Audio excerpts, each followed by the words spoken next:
What's going on, everybody? Welcome to the I Tap That Cigar Show presented by Corona Cigar. I am your host, Kevin Shahan from Cigar Prop, and I'm coming to you live from the Drew Estate Experience Asset Studios here on the sunny Gulf Coast of Florida.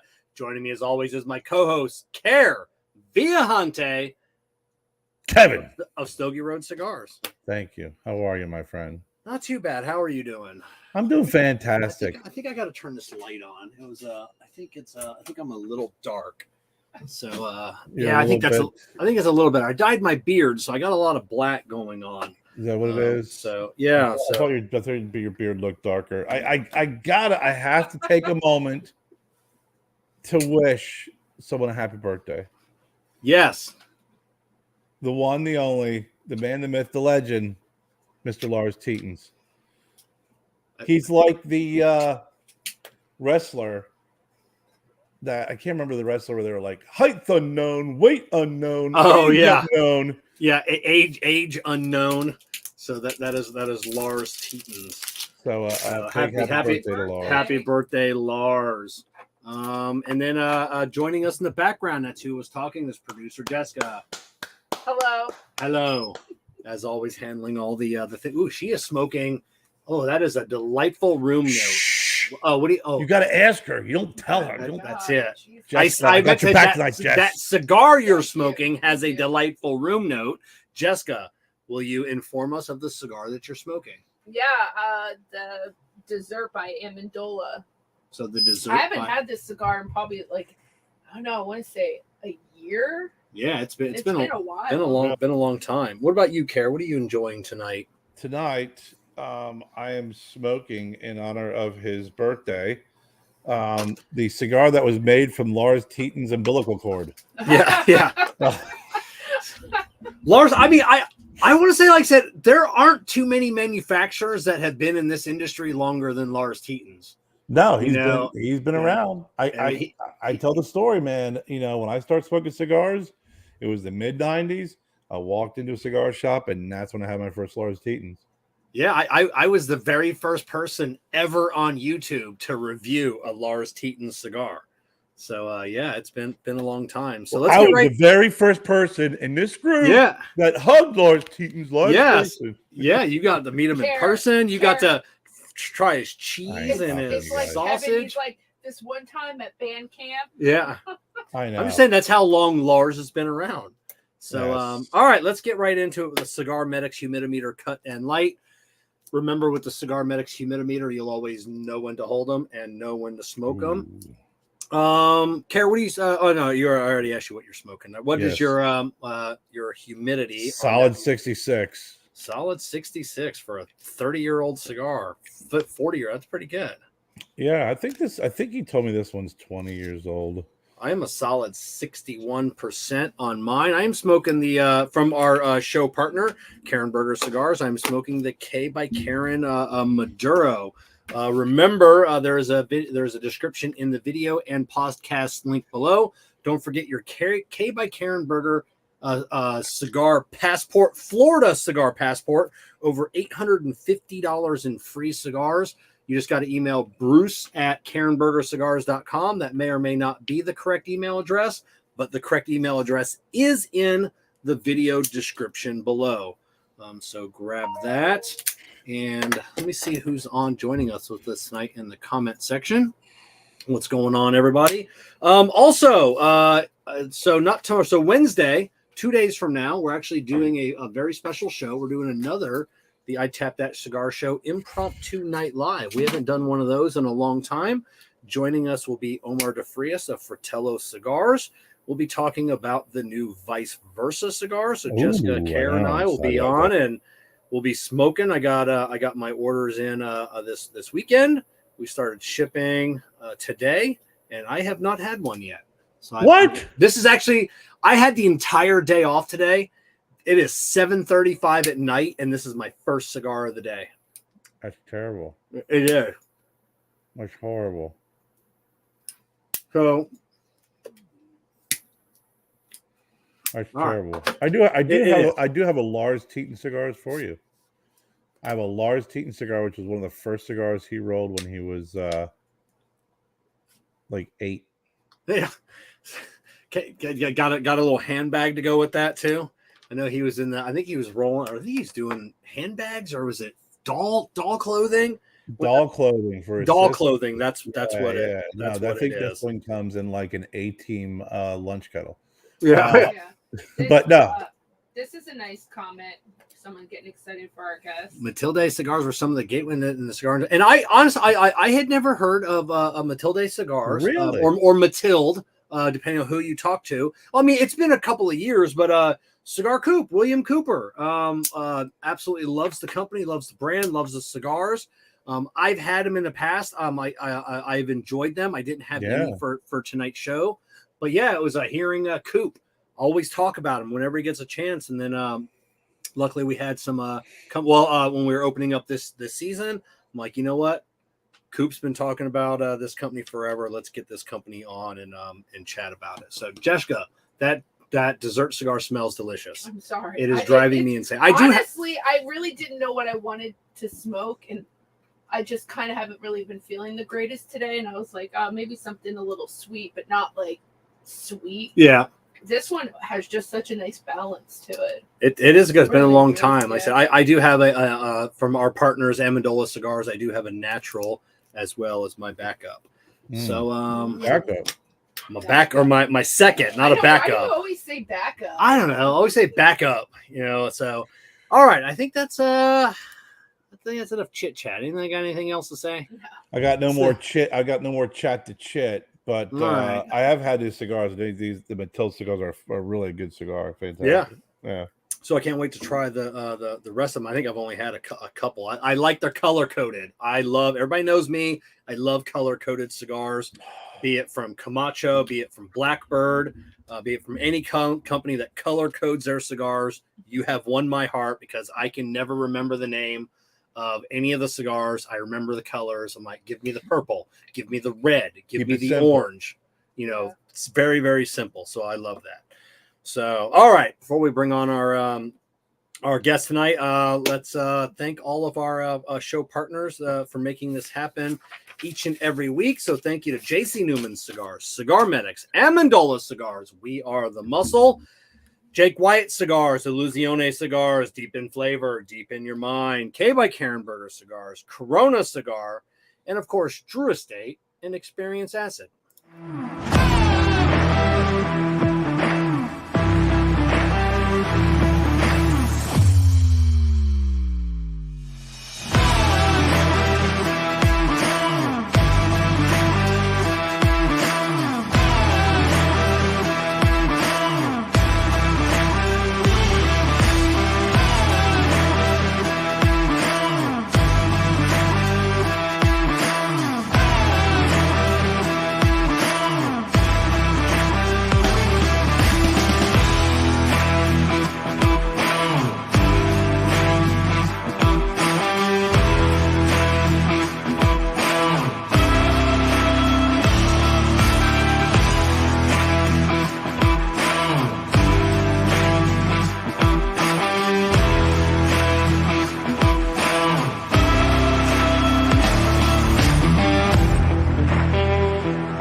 All right, so waiting patiently in the Experience Acid green room. First of all, Kerr, are we on different sides of the screen tonight? Are you always on my left?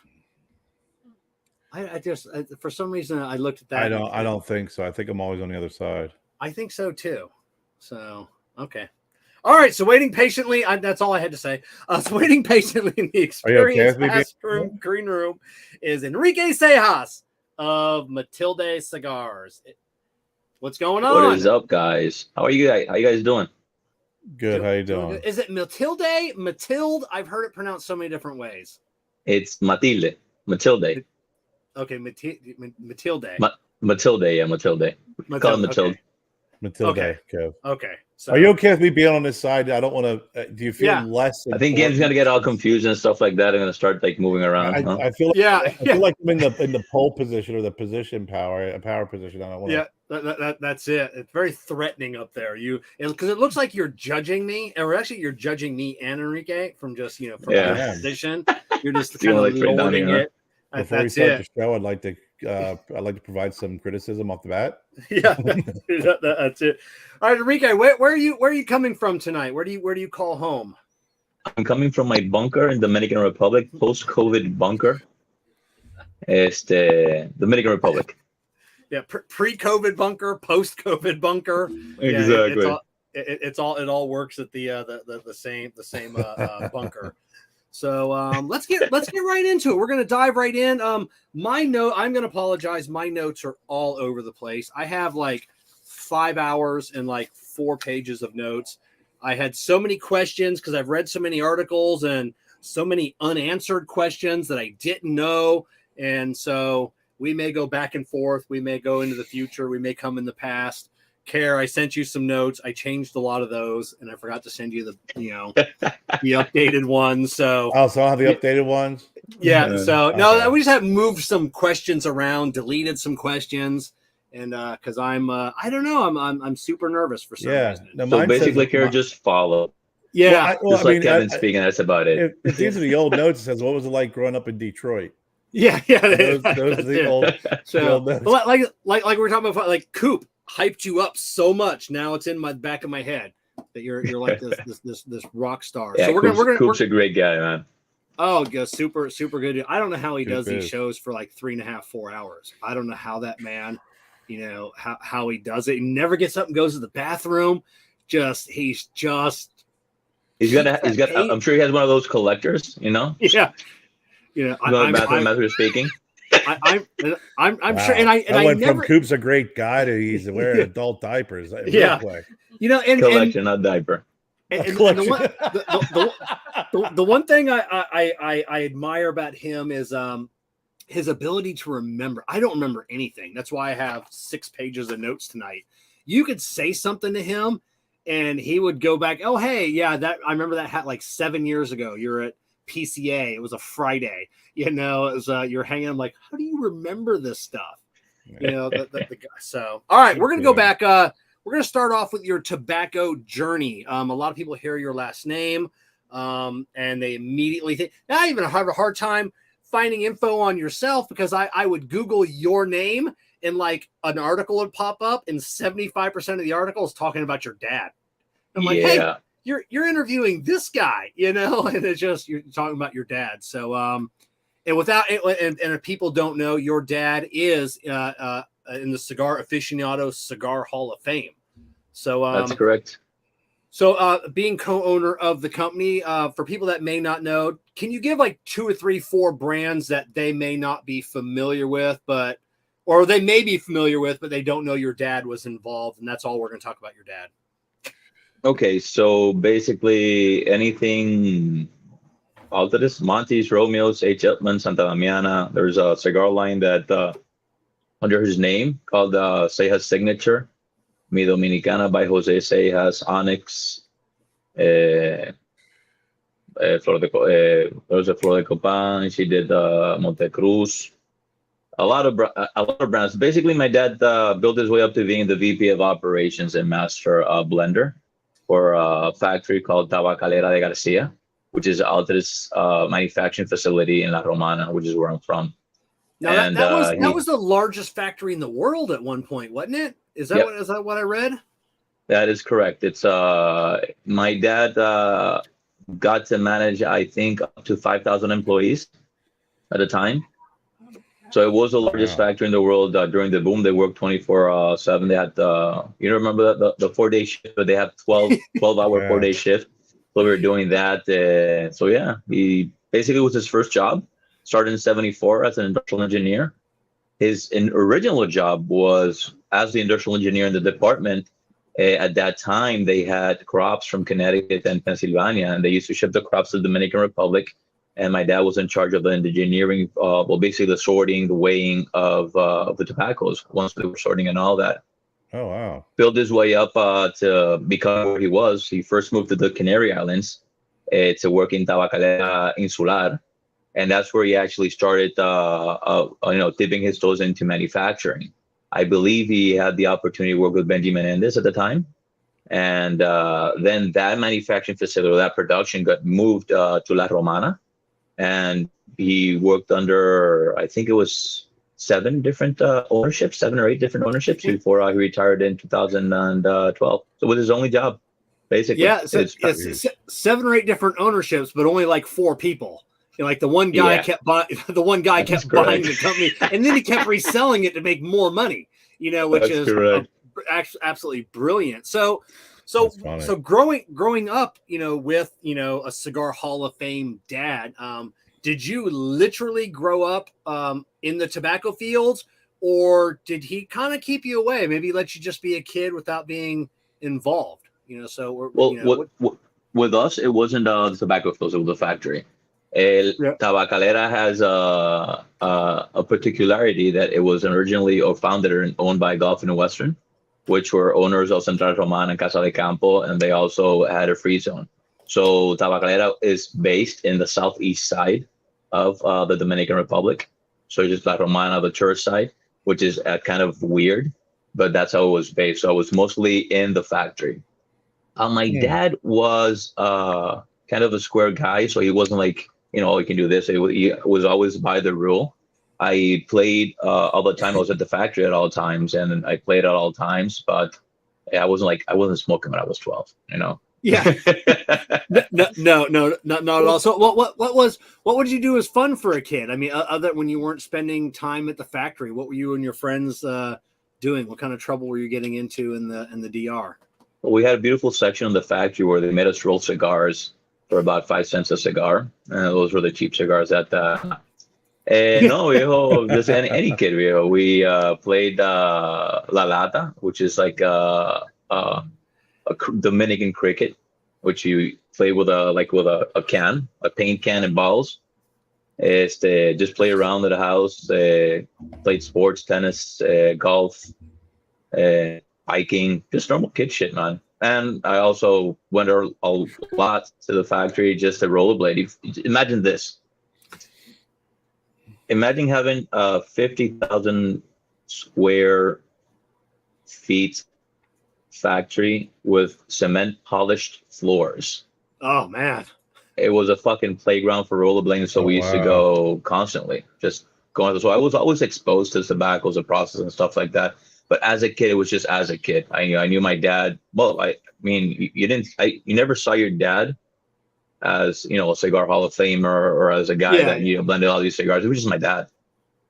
Just simple. So what kind of jobs did you have growing up before you got into? Did you have jobs as your typical teenager? Were they regular jobs?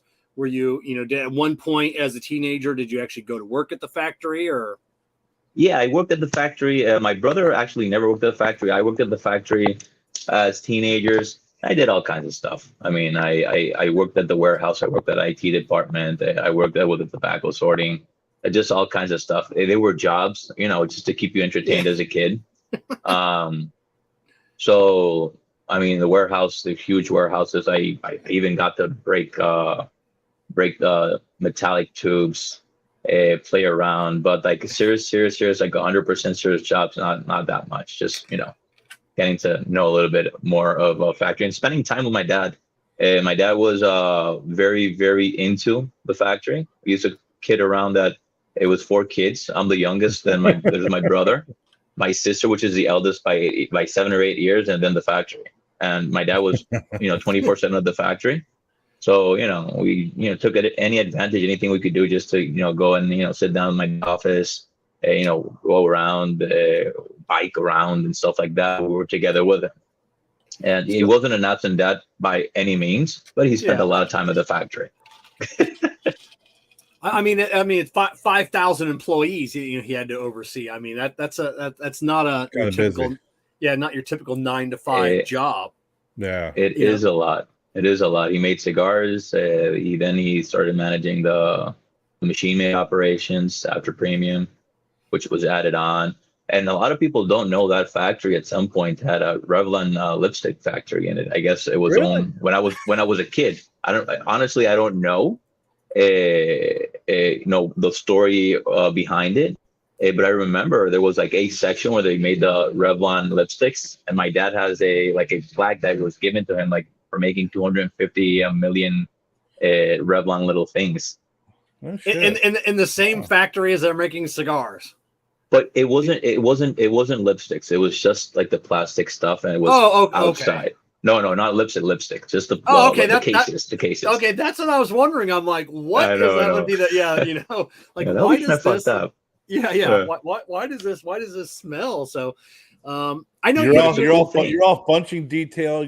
Go back over to lipstick detail. Yeah, exactly. That's it. But the cool thing about that is that he was always kind of inventing or kind of fix stuff or make stuff better. And I remember that side had a pneumatic press where they used to get the lipsticks and they put like a little metal thing, which I have no idea what it was for, put it in, and then the press to go pop and press it down, right?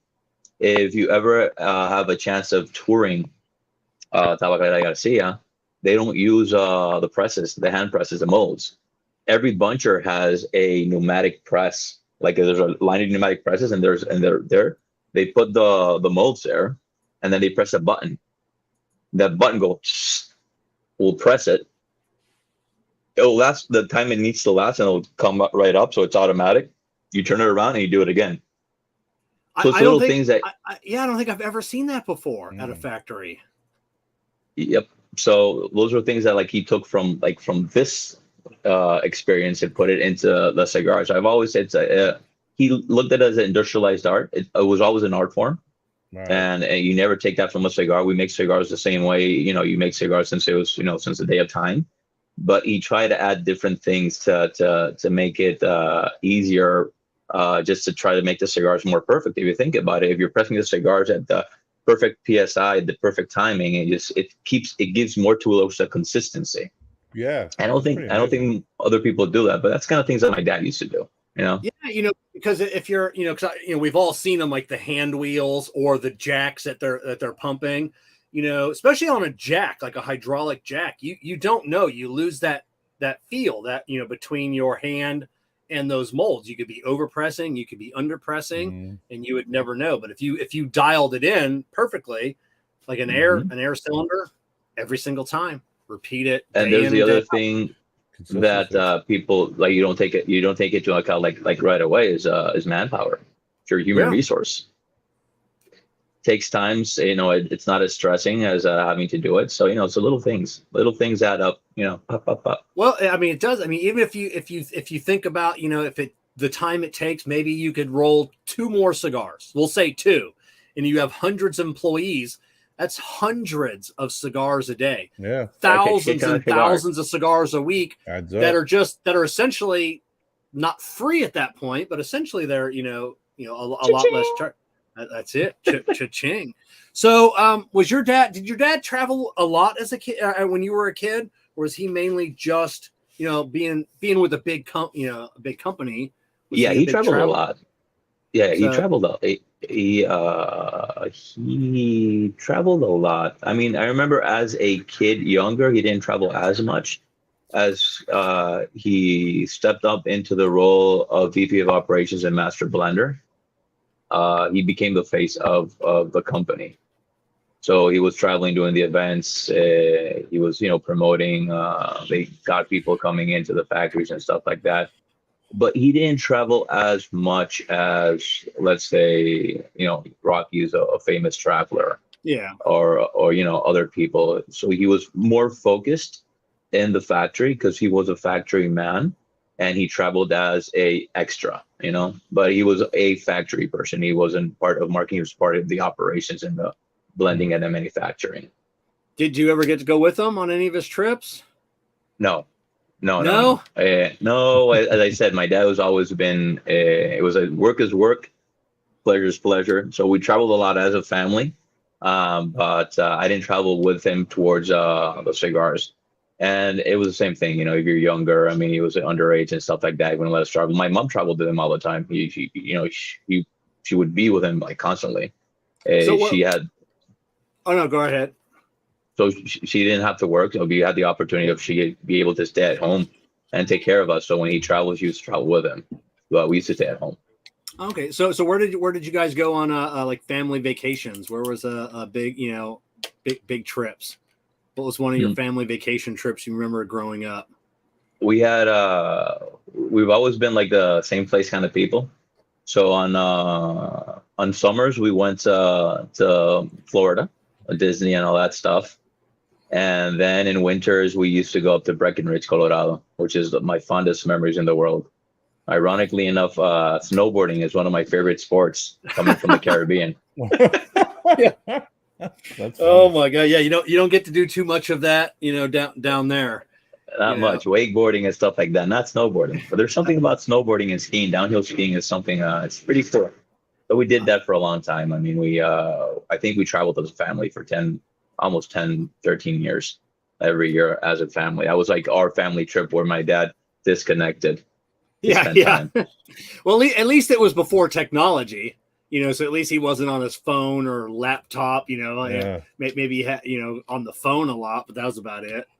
Yeah. Hey, we used to get a morning call, call and then I think it was like he had about 12 managers.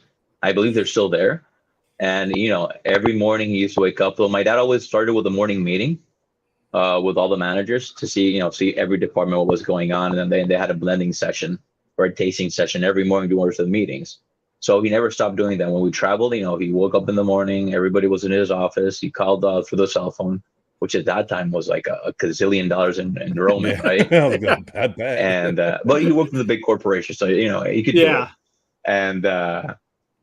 And he just basically talked to each of the managers. Like, let me talk to Pedro, let me talk to Victor, let me talk to Fulanito, to just keep up to date. It was his passion. I mean, he loved.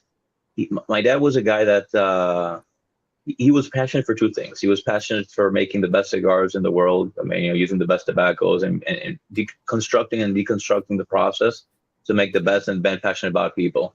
And he landed a job where he could do both. So he managed 5,000 people, so he was able to change the life of a lot of people. He was the largest employer in La Romana, or my hometown, besides Central Romana. And he loved what he did. As his production, he loved it, and he loved his people. So he was always there. I mean, it wasn't work for him, so he was always there. Period. That's awesome. So when you talked earlier, you didn't smoke your first cigar when you were 12. Where did your first cigar? How old were you, and where were you at? When you finally got to smoke your first cigar. My first cigar was not a cigar that my dad made. It was a cigar that we got from somewhere else, and it was actually smoked at hiding from my dad. Honestly, I don't remember the brand. It was, as a kid, you go, hey, let's smoke this, Yeah. And my dad smoked cigars, so let's take these. And we smoked them as kids, as friends. I actually started smoking cigars. I was still underage. It was about 16, 17. And I smoked cigarettes before. And when my dad, obviously not my dad not knowing, and when my dad found out that I was smoking, behind his back, first of all, you get pissed off. He gets pissed off, and then I say, you know what? If you're gonna smoke something, might as well something great. Start smoking cigars. I mean, at least do that. Yeah. And that's where I started smoking. Once in a while. But I really got into cigars. Age about 20, and that's where I started smoking like a little more constant and stuff like that. And I just kept on going. So you were in college. So you left. You went to college. I think. Did I read right? You went to college in New York. Yeah, Rochester, New York. Well, okay. New York, upstate. Okay. Yeah, upstate. Yeah, they always say upstate. Kerr's from. He knows that. I always hear that. You know what upstate means, Kev? Upstate New York.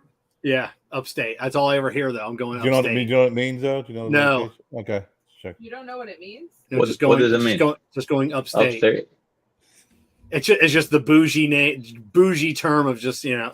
No, it's No? not. Kerr, enlighten me, please. It's the rural area. Yeah, I was gonna say it's like Yeah. Hicks. Like Yeah, when you the say Hicks upstate- live out there, not Yeah. the city people. Yeah. Oh, upstate- okay. There's New York City and there's upstate New York, which is And all that's what rural area. Yeah, that's what I used to tell people. Like, you study in New York. I'm like, I don't study in New York. I saw you in freaking Rochester. There's nothing Yeah. to do there. Yeah. There's literally nothing to do there. I mean, we had a street Trees. full of bars, which is really fun, but there was not much to do. Yeah. It is definitely boring there. So what did you go to college for? Business management, and then I did marketing and project management. So what did you want to be when you, or what did you want to do when you get out? You know, did you were, you know, did you want to be in the cigar industry? Did you want to stay in the States and do something else? You know, I always thought about winning the lottery and doing nothing, but Yeah. I wasn't able to get that. And That's a great plan. Yeah, that was a great plan. Yeah. no, I always wanted to work with my dad. It wasn't. There's a two-way factor. The first factor is the cigar industry is a great industry, but the thing that actually attracted me most into the industry was my father. And the way he worked, and I just looking forward to learning everything that he had to teach. And it was a promising opportunity. It was a place where you had a lot of growth, right? So I went to college. I came back. I worked. I've always worked with cigars. So before working at the factory, I worked in a distribution. So I did distribution in the Dominican Republic with the largest distributors here, which distributed my dad's brands that he manufactured. Oh, okay. So I did sales and distribution here in the Dominican Republic for a couple of years. And then after that, I went back to Rochester to do my master's, and always with a plan on coming back and working with my dad on my dad's umbrella, right? So once I finished up master's, I came back, and the first thing my dad said, "Not here, not coming here. Oh no. You gotta go. You gotta go. You gotta go around. You gotta do your rounds." So I spent the first year and a half working in different places, just learning the process, because learning and living the process. Because I mean, being born and raised in a cigar factory or cigar company, you know all the processes. You know how everything goes. You know, it's simple. You know, it's there. But I went to Santiago, and I spent 4 months at the fields. I did from the fields to actually doing the stripping, doing the selections and stuff like that. Then I was shipped to Mexico with our good friends, the Torrents. Do the same thing, seeing what the process was like that with the grappa growing and all that. Just seeing the whole process. Spent about 3 months there as well. Then I was shipped down to the States, where I covered the Florida territory. I covered for about 4 months. Just working on just getting my toes like in everything to get a deeper understanding. And then after that, I went to the factory, and at the factory I was had the opportunity to be a buncher for 3 months and a roller for 3 months, which is fucking tough. I can tell you. I'm sure you guys rolled before, right? You try to make a cigar before. Yeah, you know, like Kerr has tried from scratch. I know Jessica's been at some events where they had the cigars that were already had the binder put on them, and then they teach you how to wet the leaves. I can't imagine doing any. Oh yeah, and then rolling. That was but hard. Yeah, these are not the hands of a roller. Yeah, yeah. That's it. Yeah, not same here. So all these jobs, were they under Tabacalera Garcia? Yeah. Okay. So he didn't kick you out and like, hey, go work for my friend that owns his own company. So they were all under. You were still under the umbrella. I was hired by Tabacalera, by Altares, and I was shipped towards partners, suppliers. Oh, okay. So I was at Mendes. Mendes is a large tobacco supplier for them. Torrents are large tobacco suppliers for them. When I was in the United States, it was obviously Altares. I was covering a sales representative in Altares that was in leave. And then when I came back to Tabacalera, it was under my dad's umbrella. But it was always under under the same office or the same job, let's say. All right, so you go away to college, you come back, you go back to get your master's, you come back, you're doing all of these different odd jobs, all with the goal of I'm finally going to work with my old man. We're going to grinding, and then he says, "Peace, I'm retiring." You know, I'm out. What was the? Sounds like a very elaborate plan that he hatched. That's it. Just get him out. Why at that? Because your dad, I mean, in the terms of cigar guys, your dad was a child, a teenager. Because these guys work until they're 101 years old. You know, so your dad was a really young guy. You know, in the world of old cigar guys. Why did he want to leave? There's a lot of factors, but before he retired, I did actually spend some time with him at the factory. But there's various factors. My dad went through a lot of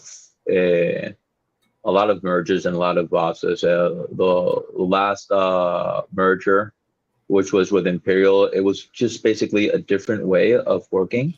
And my dad was used to working as a business unit, and it gave him a lot of liberties to do stuff and had opportunities to help people and all that. When you come with a company the size of Imperial, it's just different ways of working. There's more numbers, it's more bureaucratic, and actually he told me he loved what he did, but it was the first time where he actually felt that he was working. I mean, my dad told me he never worked a day in his life. Yeah. And then, 3 years before his retirement, he felt like he was working, and he showed. I mean, he was, he left a little bit earlier, came a little bit later and stuff like that. He was actually acting as a vice president instead of as a manager, Yeah. Coming in, going out, doing meetings and stuff like that. And it just came to a point where he said, you know what, it's time for me to retire. This is not, it wasn't the same type of manager that he was used to. And he just basically decided to step down. It would just make life simpler. I mean, he didn't need it anymore, and he just said, you know what, let's do it. Go out on his own terms. That's it. So how long was he retired? Because one thing I didn't know during my research, like how long he was retired before you guys decided to start your own company. And then who approached who? Did your dad be like, "Hey, I'm kind of bored. You want to do something?" Or did you like, "Hey, Dad, let's do something"? So I wanted to keep in the industry, and he still loved cigars, so he wanted to keep with cigars. So it took about a year towards when we started talking about Matilde. So we retired in 2011. About 2012, mid-2012, we started a project, which was not only Matilde. It was actually we had a small factory. And that small factory was based in our hometown, La Romana. My dad lived there his whole life, so he wasn't about to uproot and go to Santiago, after his whole life. So he set a small manufacturing facility with about 6 teams, and there was tourism too. So you can actually go into the factory, see everything, and it was kind of a way of marketing the same thing as tourism. As we made our first cigars. So the project started in 2012. And our first release was 2014. So it was a 2-year of boiling and making sure the blend, the Renacer blend, was beautifully crafted and correct. Mm-hmm. And that's when we first launched Matilde Renacer. A little bit later. I said that. I was just going to say, sorry to interrupt. That says a lot, from a man that's a master blender that spent his whole life in the industry, spent 2 years, crafting his first blend. That's mind-boggling that it, not that it took that long, but, he wanted to make sure that first cigar was perfect. Well, it had to be unfucking believable, right? I mean, he came from huge company, huge brands, and he came, now it's a small family business, a small production, he wanted to make sure it was pristine. And I said it was pristine. We're fortunate enough to be in the top 25 in Cigar Final that year. Got rated 92. I mean, we got rated. I think Coop got us in the top 5 as well that time. Well, they were in the Renacer Robusto, and that's how it started. Soon after, we had a realization, and it was that in order to keep consistency, Our cigars are, and that's a thing that I've always said that, and it's something my dad told me, and it's the crudest way to put it, right? I mean, cigar smokers are looking for consistency, right? You want to make sure that cigar reminds you every single time of that cigar. Of the, it has to remind you of it every single time you smoke it. It has to have the same profile, the same type of strength. It has to be similar. It's never going to be the same because it's a natural product. It's handmade. But as my dad said, it has to be a cousin, the first cousin, second cousin, whatever. But it has to remind you of that. And one thing, consistency. If the crudest way he put it to me, that if you make a cigar that tastes like shit and people like it, make sure it tastes like shit year after year, because that's what they're looking for, right? Yeah, that is what we're looking for. We're looking for that, if it tastes like shit, but I like it, I want, like shit again, yeah. There's two ways to look at cigar. The two ways I look at cigars. I look at cigars the objective side and the subjective side. Objectivity is something you can't really say, it's a good, you say it's a good or bad cigar. It draws well, has a good draw, it doesn't burn where there's no runners, and it's consistent with flavor every single time. That's consistency. That's objective. And then you have the subjective side, and it's what you like. You can give me a cigar that you love, I might not like it, it's not for my palate. That's usually what I say. If there's a cigar I don't like, it's well constructed, but you know what, it's not for my palate. Might be too strong, might be too peppery. I never say a cigar is bad because, one, I know how hard it is to make a cigar and how hard it is to keep a cigar in a blend. So you got to respect every single person that makes a freaking cigar or that has a blend, because they put your passion into it. Nobody gets into the cigar industry to become a millionaire. They make it, they come into it because they like it. There's easier ways to make money. I can tell you that, right? Yeah, a lot easier. Kerr and I we're in the cigar industry and we still have day jobs. It's just like, so it's like one day we're gonna be able to quit our day jobs. We both know it's like, yeah, someday I'll be able to quit my full-time job and do this full-time. Yeah. So there's we're gonna get to that. So that question here. Actually, well, so we're getting there now. So you're talking about the fact. Yeah, we're getting there. So the factory. So we'll keep going here. So Renacer was developed in La Romana, and looking for consistency and making sure we had the right tobacco to be consistent year after year, and making sure we had a good inventory of aged tobacco. You can know all the cigar growers and processors in the world, but there's one thing you can't cheat is time, right? In order to get aged tobacco and big quantities of aged tobacco, you have to have time, and time means money.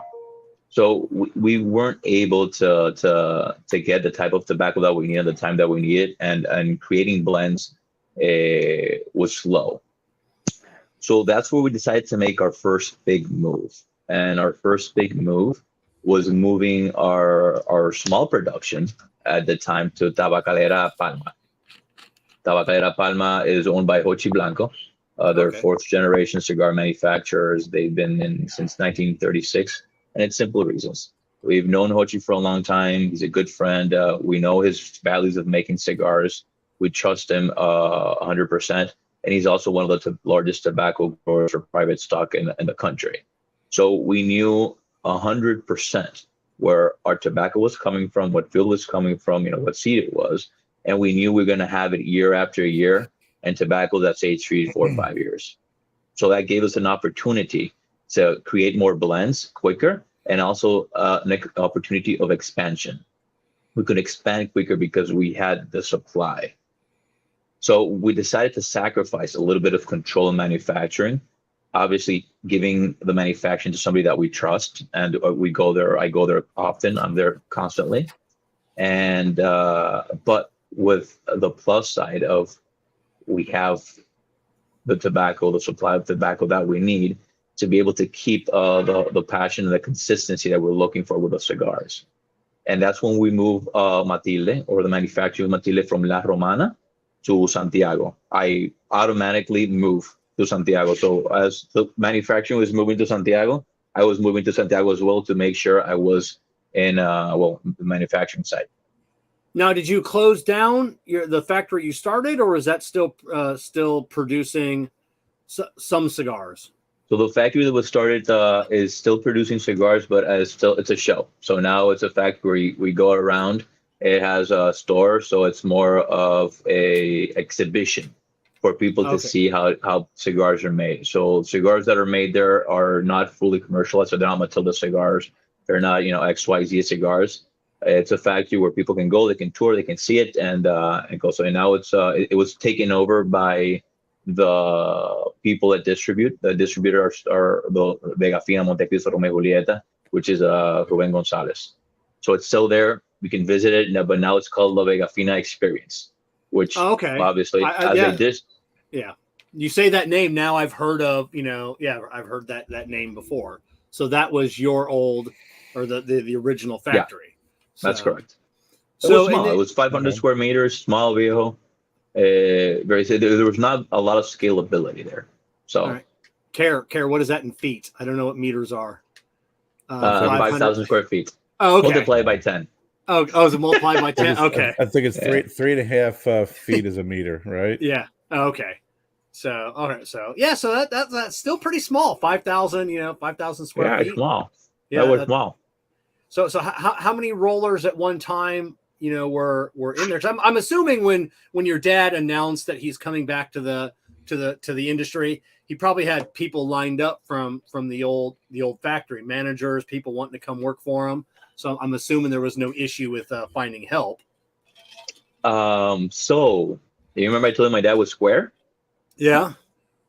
So we had a line of people, managers, rollers, bunchers, anybody you could think of, coming from the old factory to our small facility. And my dad said no to everybody because he wasn't going to, he was not going to take employees or pouch employees from a factory where he helped grow and spent his whole life working with. To do his own factory. So we actually got employees or ex-employees of the factory that were not working at that factory anymore, and we started working them and retraining them towards Wilson. So it was a little bit because of his way of being, it took even a little bit more time to get to perfection. It would be a lot easier saying, hey, you, let's go.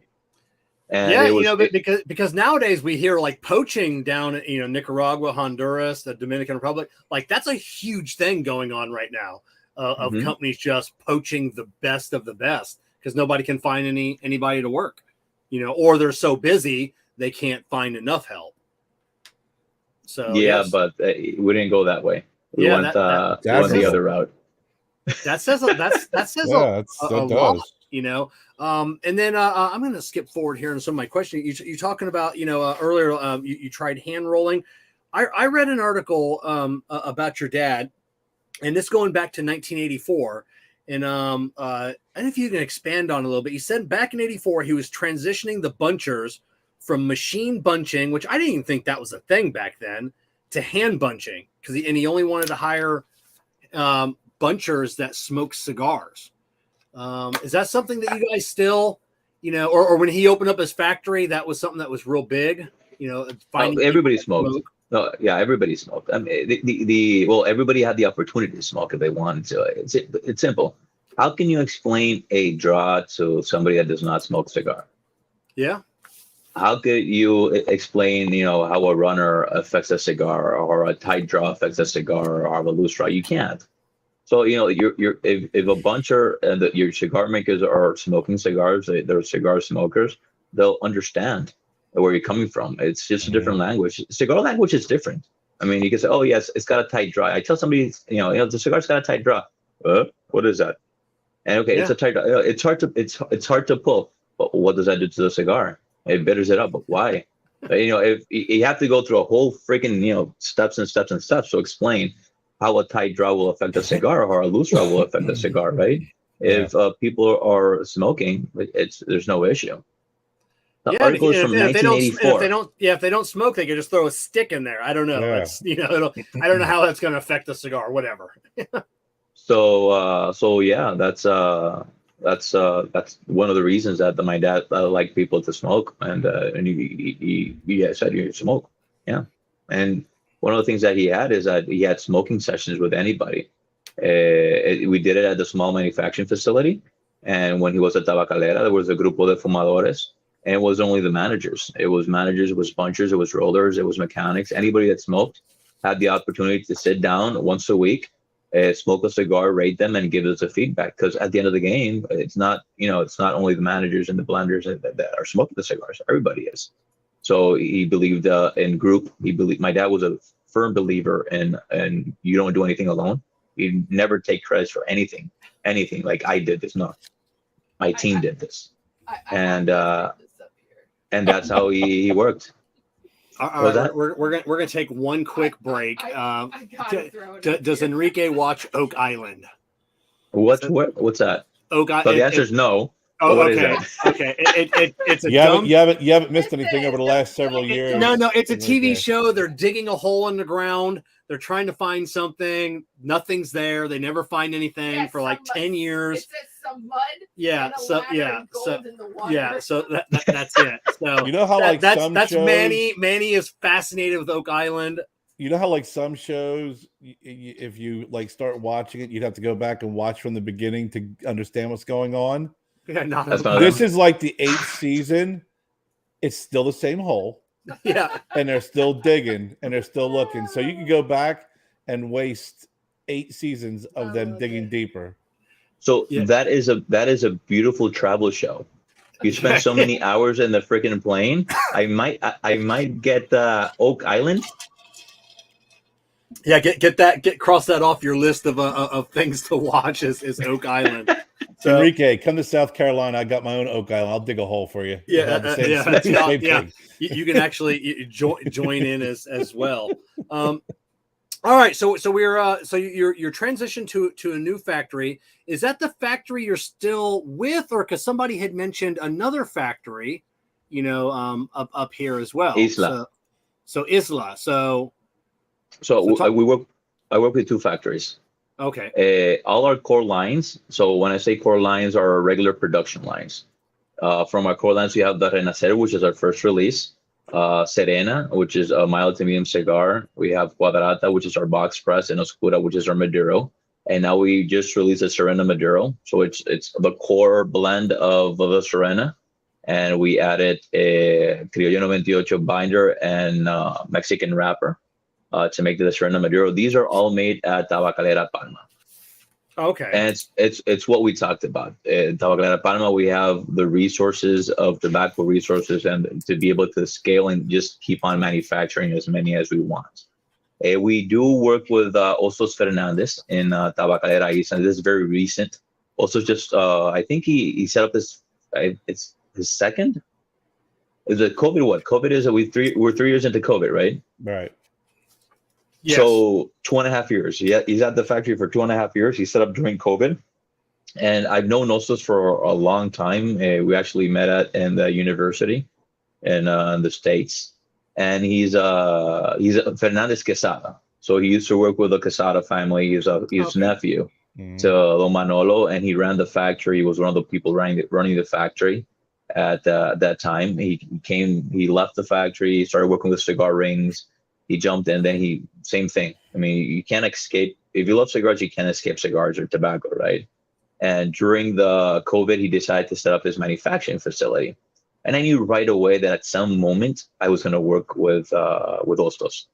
We have a great relationship. I love the way he works. We had the opportunity of working together a little bit as supplier and customer, right? And that's where our limited exposure project was born.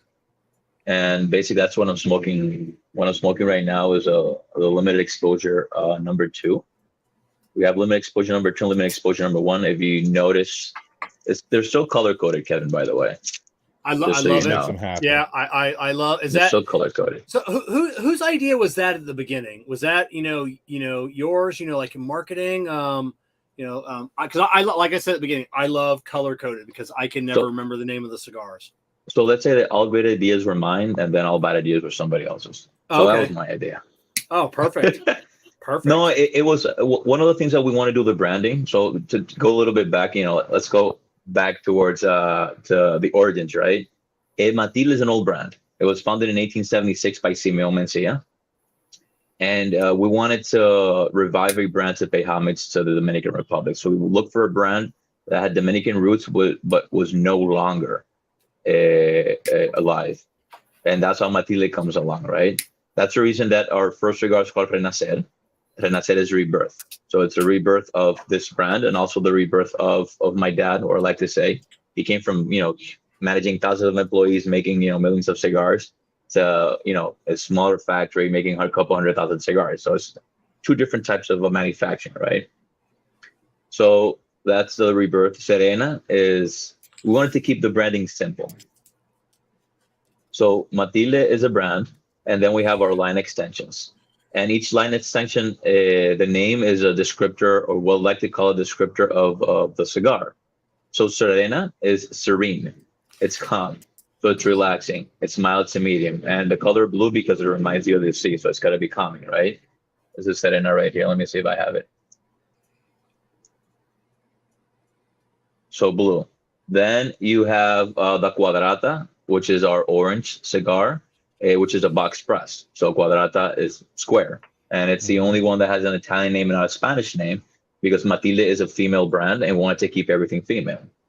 Hence, Cuadro is square in Spanish, which is male. Then we have Oscura, which is dark, is our Maduro. Oscura, it's dark, right? And I'm missing one. Well, it's the Renacer and Renacer and Maduro. With branding, what we wanted to do, we kept thinking of our retailer partners. We had cabinet boxes. And the cabinet boxes, initially, it was actually a plain cabinet box. So it was a brown cabinet box like every other box out there, right? And we quickly noticed that because our footprint wasn't that big, we wanted to keep our portfolio simple to make sure we were able to keep the blends consistent. So we have 4 core lines now, 5 with the Serena Maduro, and we have them in Corona, Robusto, Toro, and Grande. Those are the lines that we make. We made a Lancero and the Renacer to celebrate my dad's 40th year in the industry. And I've made a couple of productions of Lancero and the Serena as just, limited productions, right? But those are our core lines. And because it was a small footprint, we found out very quickly that it would get lost in the humidor. Yeah. And that's when we started adding colors. I would say, you know what, let's add colors. So original Renacer was a brown band, brown box. Then the Oscura was a green. Cuadrata is orange. And the Serena is a blue. Now we transitioned the Renacer to have a kind of red burgundy. And it's basically with the Cuadrata, the Cuadrata, the Oscura, and the Cuadrata, Oscura, and wow, brain fart. Cuadrata, Oscura, and Renacer, you have the change of the colors of the leaves. So you have the green, then it goes to a little bit more brown, then it goes to a little bit more red, right? Okay, yeah. Those are the changes of the leaves. Then with our limited exposures, we have brighter colors. There's a limited exposure number 1, which is red. And then the limited exposure number 2. And it's the same thing. I like to take a lot from nature. So these are 2 endemic flowers from Dominican Republic. One's an endemic orchid. So we had that color Pantone from the endemic orchid. And number 2 is an endemic flower called Campana. And it's the purple one. And it was basically that, Ken, as you were saying. People don't remember names. They remember colors. And all my friends say, I love your cigars. What do you want? I say, I don't remember. You want blue, orange, red, green. You say the numbers. Yeah. Say the names, and they know it. And it also helps it pop out in the humidor.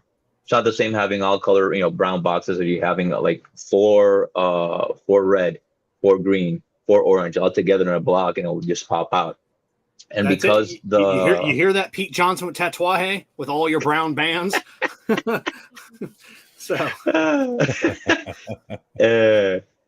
So basically that was it. It was more of, as you said, we want you to recognize your brand. And that's we put the colors in, wanted to pop out in the humidor. We used to find a way to make it pop out, but not being too flashy, I'd say. Okay. And then don't anybody tell Pete I said that. Pete's a friend. I bust his chops all the time about that. So I get in enough trouble in the cigar industry. Right, Pete will message me tomorrow. Hey, I heard you were talking shit about me last night. Like, no, I wasn't. No, just about your bands, Pete. Yeah, just about your bands as always. Bands. So someone had put, Ben asked, is the Serena Maduro out yet? Yes, we started selling them at TPE, and they're starting shipping now. So they should be shipping to retailers now. All right. And then Christopher Walmart, how many retailers does he currently have? We're in about 500 retailers. Okay. You can go into the website, matildecigars.com, and you can see our retail partners there. Oh, good. That was my question, do you have a retail finder? Yeah. That's great. Yeah, and then so going back to the name of the company, that's still that's like two things. I mean, your dad could have hit the easy button. You and your dad, you could have come out with your first blend in 6 months. You could have named the cigar company after yourselves, and it would have sold. But you choose or no. You couldn't. No. Why not? There is a cigar called the Seijas Signature Cigar, which is a fabulous cigar, unbelievable blend. But the trademark, we don't own the trademark, our last name or Jose Seijas in the United States, and we weren't able to use it as our main brand. So that's why we decided we couldn't pay homage to our family name. We wanted to pay homage to our country, and that's why we revived Matilde. All right. So and so since we're talking about Matilde, I want to put up a picture because I said and let's go over this a photo because I'd seen your cigars, and then it wasn't until I was really doing the research on the show. We'll put the cigar picture up. I always saw the S. I didn't understand what that was about, but I never saw the lady in the middle, like because on the bands, and then it wasn't until. Like I said, I'm doing we're doing the graphic for the show, and I'm like, is that a lady in the middle? So let's go over the S and then the young love lady in the middle. So I remember one time I was traveling, and it was when we launched the Renaissance initially, and I meet this guy. He's like, I love your cigars. Oh, I'm saying, hey, how are you? I say, my name is Enrique. I'm with Matilde Cigars. We're doing an event. He's like, oh, you're the cigar with the naked lady on the S. Not many people noticed the one because the S is so pronounced, right? Yeah. So how that logo comes along is that it comes actually from the logo of warranty of Matilde, or the old Matilde. The logo of warranty had an S interlocked with an M.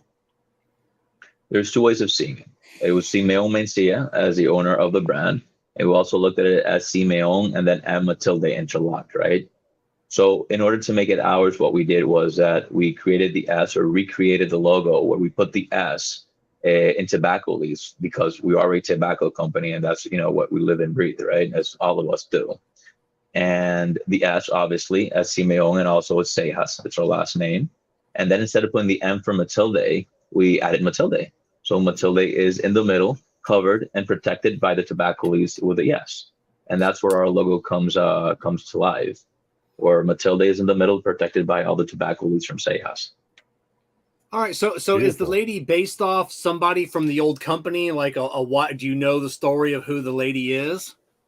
Matilde was I believe, an aunt of Simon Mencia. We have a whole booklet. We had a historian looking. We had actually somebody researching, a historian, Dominican historian, researching within it. It was not, I believe, it was an aunt.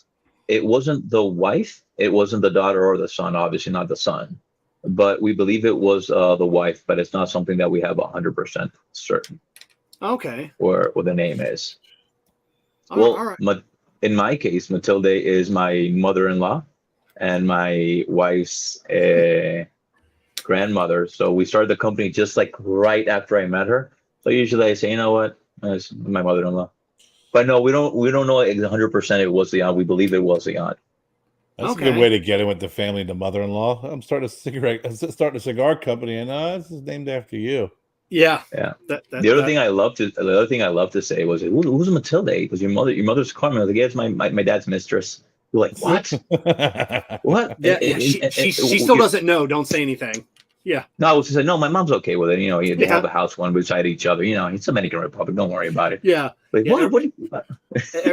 everything goes. And then I saw on your website you also have a Canadian exclusive. Can you tell us about? Because we do have some Canadian viewers that tune in each week. Yeah. The Canadian exclusive. So we have a good relationship with our distributor partners, and from Brigham Tobacco, they actually here a while ago. Doing just a couple of weeks ago, actually doing the tour of Tabacalera. We went to Palma and then to Isla. And as you know, Canada has an issue when it comes to pricing. And in order to do something special for Canada, I go there at least once a year. I wanted to do something that was only Canadian, where people couldn't benchmark. You know, they can say, oh no, this is cheaper here. I'll buy it from here. I'll buy it online. I'll buy it from a store in the United States or anywhere else. And that's how the conversation of the Canada exclusive came along. And we started developing a cigar. It was a very cool project, a very interesting project for me because it was a small quantity. We only made about 5,000 cigars, and they came in these beautiful 125 count humidors, all red with a logo. If you look at the Matilde logo for the Canada exclusive, it's similar to our original logo, but it has a maple leaf on it. And it's basically representing Canada, right? And it had that maple leaf at Canada exclusive, just a beautiful design that was made by our friends at Rafa Miguel Fieras. We work a lot with them on designs, right? And because it was such a small production, we played with tobaccos. I think the youngest tobacco that was there was about 4 years old. It was 4 or 5 year old tobacco. And ended up being a beautiful blend, just such a great blend, which I don't have any of them anymore, and something that we can't repeat. It's a product that we will revisit. It won't be the same blend, just because the tobaccos weren't. One of those times where you say, you know what, let's go all out because we don't really have to redo it again. It was a one-time thing. Yeah. And that's it. And that's how we did it. We launched it in 2000 and probably started in 18. We launched in 2019, and they were sold out right away in Canada. But it was only for that. We sold it in Canada and in the Dominican Republic. All right, I'm going to reach out to my friend Val in Canada so I can see if she can find one. Then I can do what we all do online, hold up the cigar. Look what I have that you can't get. You know, that's what, that's what we live for. You know, it's just, lording that over everybody else. Here it is. Yeah. You had mentioned a Grande. When your dad was in, started in this industry, I'm assuming your Grande is a 6x60. That wasn't something that was really huge, when your dad started. Is that something that really surprised him? Like, people want a 6x60 and actually smoke it and sell a lot of them? So mind-boggling. Well, it's what the industry has changed a lot in my conscious and my dad conscious as well, obviously. And all the old timers can tell you this.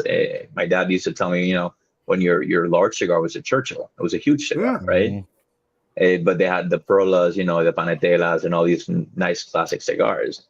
Then the pendulum started going up until we had those 90, 80, 70 fetch, right? And it just came back down to La Grandes being, your regular large cigar. Before it was like a novelty cigar. Now it's just part of your regular production where it sells a lot, right?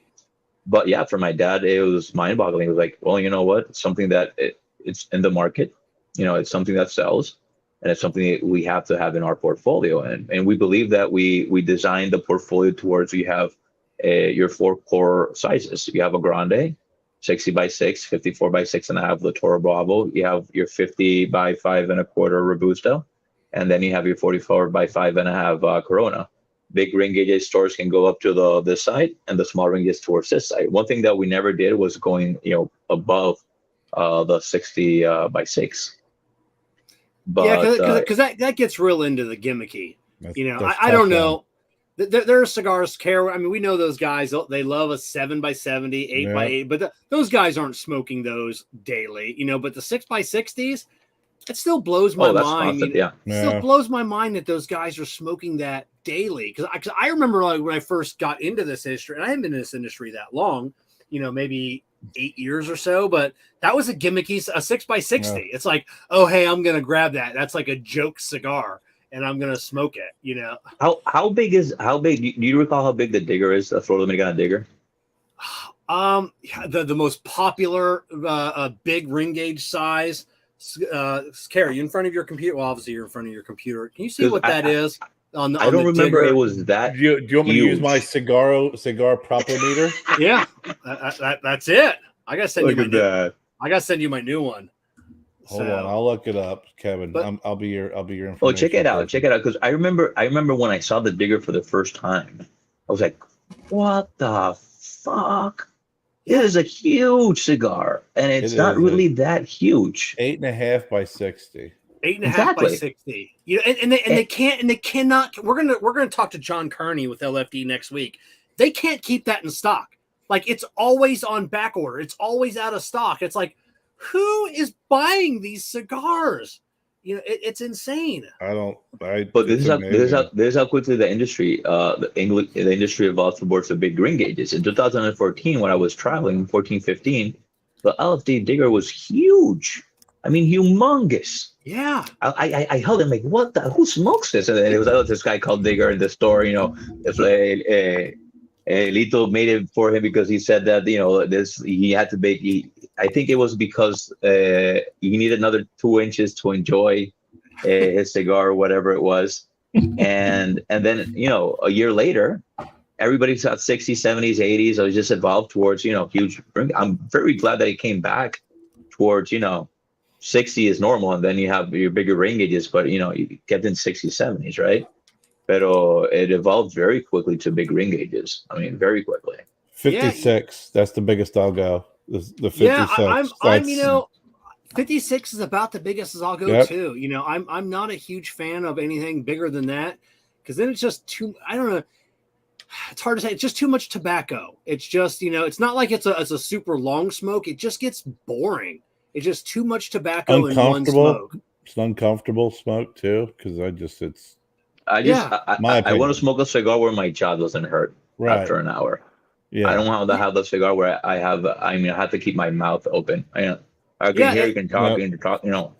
Yeah, and if I'm gonna smoke for 3 hours, like I said, I want 2 cigars. You want to change your cigars, your profiles. Yeah, I remember like the first one. I think it was the CAO Flathead, and I think it was a big one. Maybe it was a 770. I don't know what it was. And I was driving down to West Palm Beach, and that one cigar took me from my house to Abe at Smoke Inn down in Boynton Beach. And I got out of the car and I'm like, God, or I remember driving, almost getting out of the car. I'm like, I am so bored. Like, I wish I had just, it was the same cigar throughout. I mean, it burned well and everything else, but I was just bored. It's just, There's just so much you can take from the same taste profile, right? Flavor profile, right?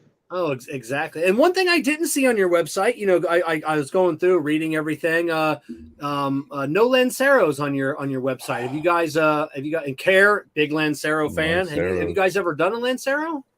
Yes, we did a 40 ring gauge, 40x7, 40 box count for my dad's 40th year in the industry. That was in 2014. And I also made a small production of Serena Lanceros, and those were distributed here in Dominican Republic and in Sweden. And that's it. Those are all Lanceros. So, any thoughts of bringing that back, or were they not good sellers, or?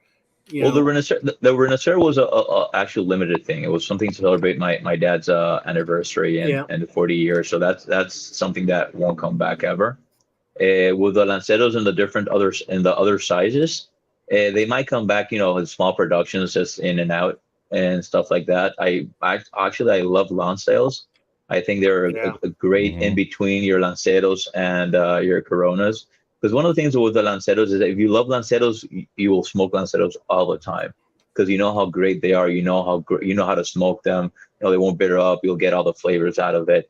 But lanceros for a lot of people are, in my opinion, are scary. Not that many people are huge lancero fans. Well, So they're not that tough much of a fast seller either, right? Yeah. But people that love lanceros smoke it, and I actually started developing more Lonsdales. The limited exposure, they both have Lonsdales because I think it's a great in between of the lanceros and the Corona, and it's a great size to smoke. So that's something that we will be developing on Lonsdale sizes, and one and off lanceros and stuff like that are small productions, but not regular production. I don't think so, not for now. Yeah. Now, Kerr owns Stogie Road Cigars. Kerr has a Lancero, a mix between the Lonsdale and Lancero. Kerr, what size is it? It's a Lons. It's basically a Lonsdale. I'm always I'm a Lancero guy, so we do them once a year because they don't, like you said, there's a handful of shops that really sell Lanceros. They have a group of individuals that really do love it. I think it's what is it, 6x40? 6x42? Yeah. Or That's 8, I'm sorry, beautiful. 7x42. I'm sorry, 7. I'm a little. But yeah, I mean, I'm a Lancero fan, and like you said, a Lonsdale also is just a perfect size. It is just that Vitola is just as I appreciate that just as much as I do a Lancero. Yeah, I think it's a beautiful smoke. Mm-hmm. Now Ben Irwin asked another question, and I was thinking about this earlier when you were talking about your leaves. They start off green and they go up to brown, and he's Kerr. Ask him about Candela. You want to. Kerr and I are huge Candela fans, probably two of the biggest Candela lovers in the cigar industry, and that's not an exaggeration at all. Now, when your dad got into this, you started in this industry, Candelas were still huge, Sure. but and they probably didn't go out of style until really, the late 80s. You guys ever think about, is your dad, want to work with, or you want to work with Candela at all? It's not my favorite rapper. It's not something I've thought about working with. It's not in the pipeline, to be honest with you. But you can never say never. I can tell you that. You can never say never. But it's not in our pipeline, no. Right now, what we're doing is that we're focusing on the cores that we have developing, and starting to develop the core lines or core blends that we have in each of the lines, and developing the limited exposure. We are working on some special. I am working on some special projects, which we'll start talking a little bit further down the year, which will be actually limited. These will be as we did with the Seijas, the 40 ring gauge, the 40 Lancero. We're gonna do something by the end of the year. We'll start talking a little bit more about it as a couple of months. Nice. And it's a project that is dear to my heart. It's dear to my family's heart, and it's something that's taken a lot of time to develop. So I'm very excited to start talking about it in a while. But we are developing like other things. But Candela is not one of the rappers that we will be working with. I can tell you that I have a friend, friends that just launched recently launched a cigar brand, Opposite, and they love Candela and they work with Candela. Brandon will be on the show. Yeah, he'll be on the show in like a month. So in that case, I won't talk more about them. Yeah, I didn't know Brandon was a big Candela guy. So he does. He's got a couple of. He's got Candela. He's got I think a barber for Candela, which was very good. And he makes his cigars at the Tabacalera Palma as well. Okay, so I definitely can't wait to ask him about that. So what is your best seller right now on your cigars? Well, our best sellers, we go with our Serena is actually our best seller worldwide, which is our mild to medium Connecticut, and then it goes to the Oscura. So it's Serena and Oscura will be our top sellers, so our Maduro and our Connecticut. Kerr, we were just talking about this. It just, for as many cigar smokers that say they don't like Connecticut, everybody's Connecticut is the best seller. Well, here's the thing, and it's my take, and you can see it from your heavy smokes, your stronger cigars. Always have the ratings because they have more character, they have more flavor, and people that are rating cigars are people with developed palates, right? But your average smoker smokes 3 cigars a week. not all of them want a strong cigar. They want a cigar which is medium, mild to medium. They can enjoy, just relax. Not everybody wants to sit down and get a cigar that's going to kick them in the face, or a cigar that's super complex. Cigar is meant to relax. It's meant to, chill. And a lot of people just want to smoke a cigar that has a good flavor and it's not too strong. One of the things that we did do with the Serena, and my dad developed a lot of mild to medium cigars at the factory.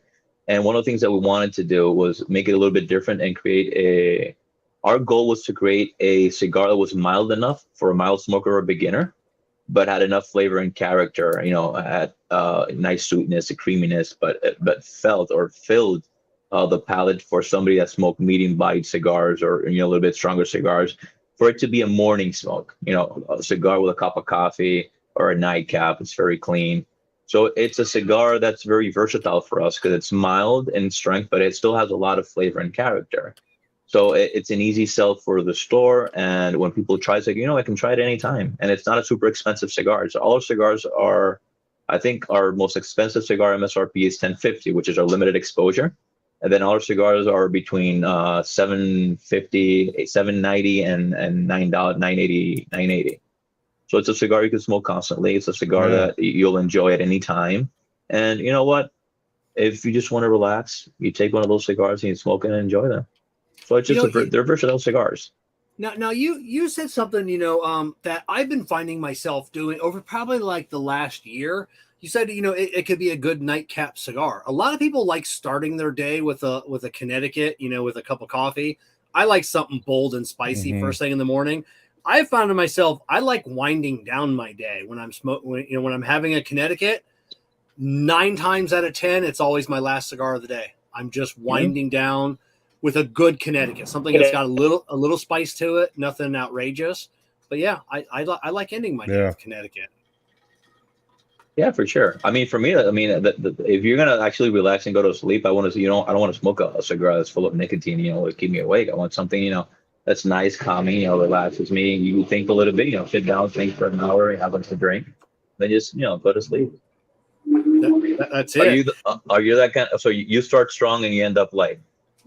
Yeah, some days I'll start off super strong and then end up super light. There are days that, it's not often, but it's just like it's a day you find yourself smoking just powerhouses all day long.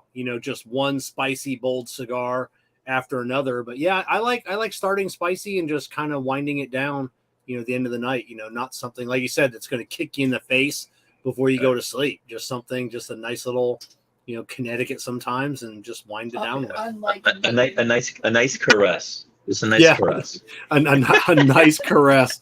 So we're gonna back up a little bit. I told you we're gonna be all over the place here. We're gonna back up like a couple of years now. You had mentioned something a couple of minutes ago about like resources. So when you first came in, started your company, were resources, was that one of the things that like was hard? I'm trying to think. You guys work, your dad worked for this huge company, 5,000 employees, everything at his disposal. And then you start your own company. Obviously he had connections, everything else, but were resources a little bit more limited, when you're starting your own company? What were some of the things that you guys were like, oh, wait, I didn't think it'd be this hard? Well, here's the thing, and there's always learning stages and learning curves and everything, and you still learn. Once you own your own business, you learn, and you learn the hard way because you learn with your money, right? And it's simple. When you come from working in a factory, I think my dad had about $120 million worth of tobacco inventory. It was like 5 years worth of it was literally like 5 years worth of inventory. Factory closed down, he could still make cigars for 5 years. It's ridiculous. But he worked with a very, very large corporation, right? And it's something that we didn't think about. We had access. We could buy whatever we wanted to buy from anybody, and any quantity. That wasn't an issue. So when it came to that type of resources, it was more, or getting the access to the tobacco, it was more of having a lot of it to be able to age. So economic resources is always a thing, right? But for us, the biggest hoop or the biggest wall that we encountered was distribution.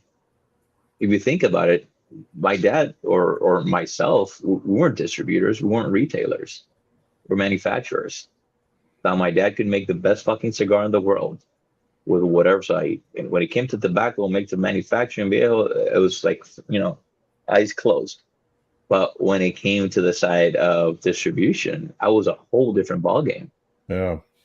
And that's where I actually say, Coño, mira, we underestimated how much resources you needed for that side.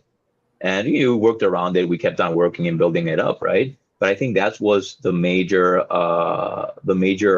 hits, or let's say, or the major, oh, look at this.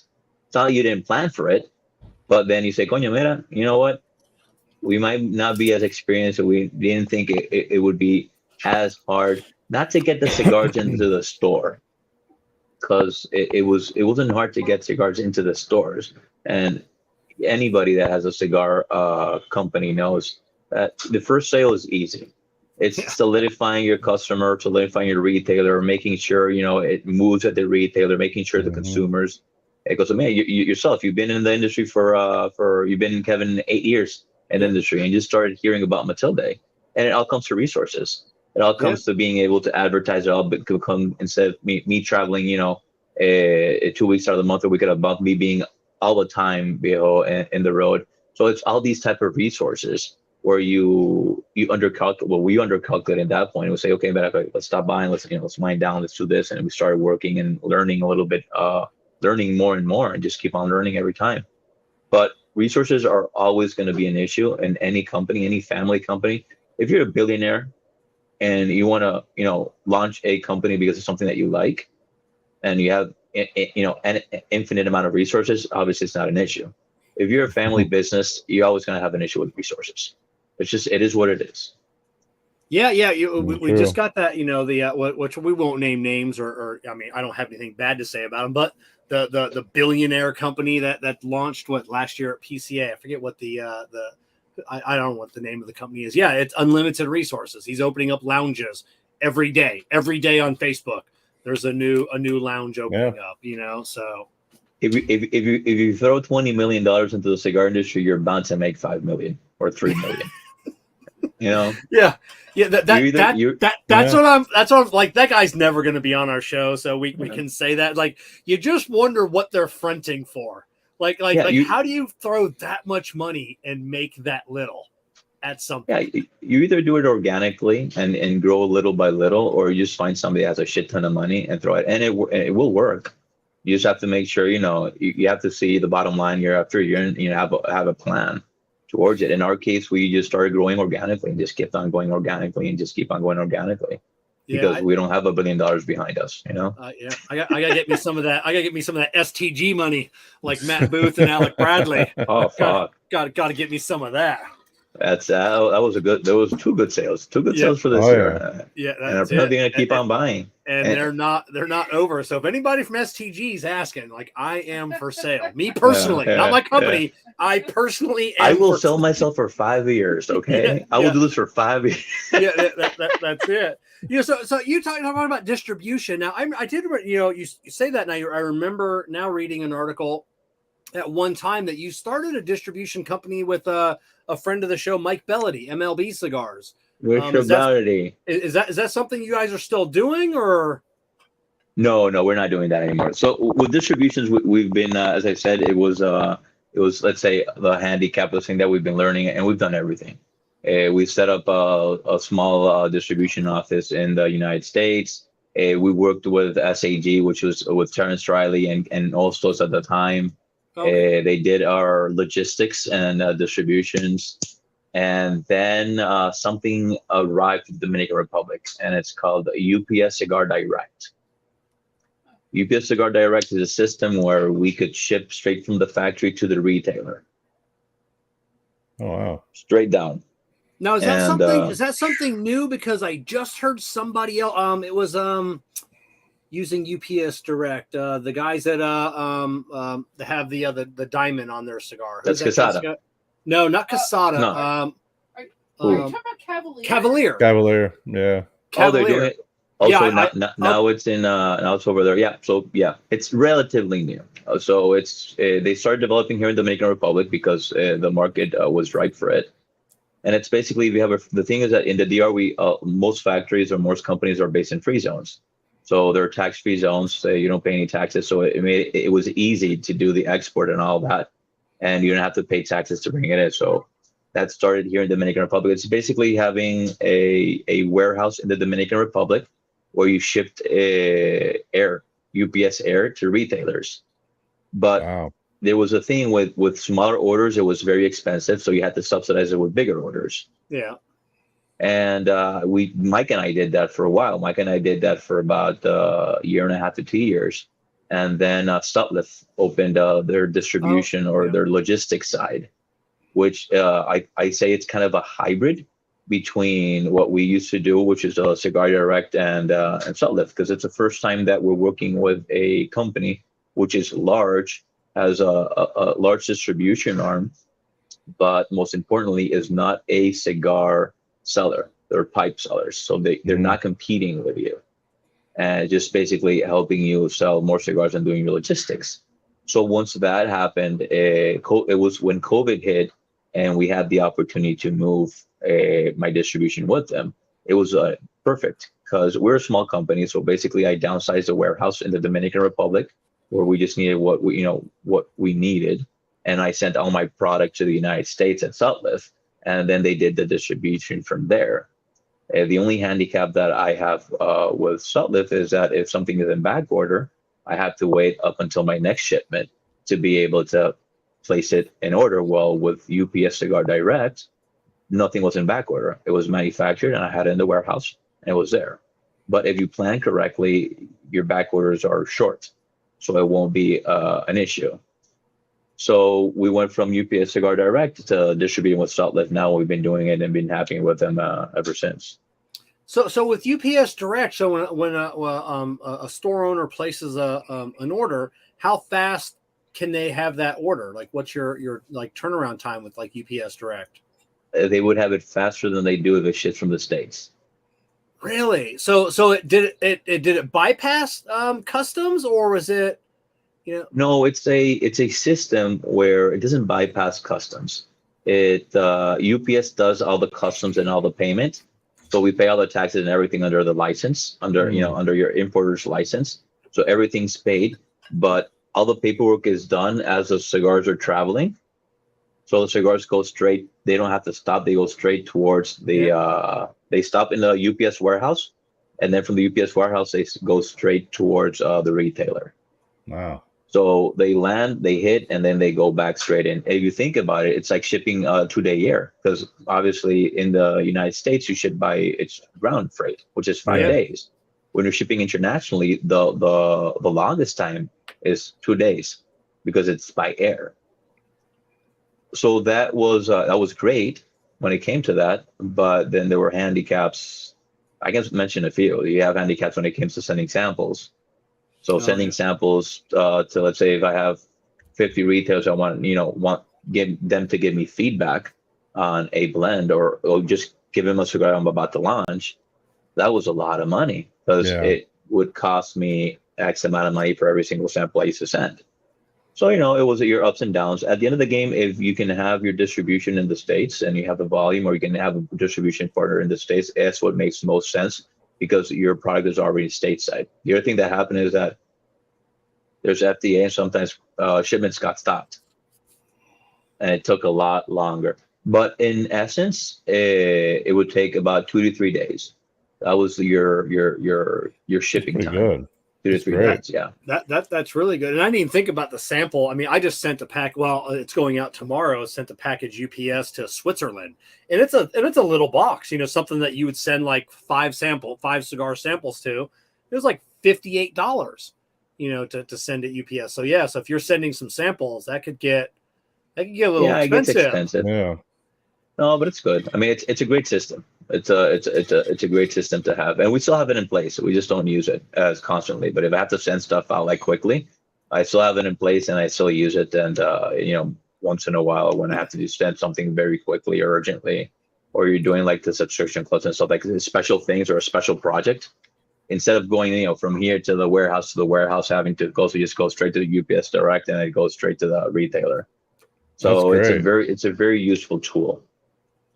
So yeah, Chris Walmer. Yeah, that was the name I was thinking of. El Septimo. I'm not talking. I don't know the company. I don't know anything about the owner. I'm not talking bad. Nobody reach out to that guy. He's got more money than STG. He sold a $3 million lighter at a PCA last year. So El Septimo. I'm pretty sure he'll take my house, my car, everything else. So yes, it was make sure you don't have any outstanding debts. He'll start buying all of them. Oh yeah, I know. This will be the new El Septimo Lounge. Here just to pay off my debt. So so what is your role in the company now? What is your official role? And are you still such a small company where you really don't have a role? You're doing everything. I am the slave to Matilde. Yeah. Okay. No, basically I'm co-owner. I work with the manufacturer, I work with product development, I work with the traveling. So we're still small. We're a team of about 5 people. We have, obviously you have accounting, we have a person that does marketing in the warehouse and stuff like that, but it's small. We just keep it very small and very lean.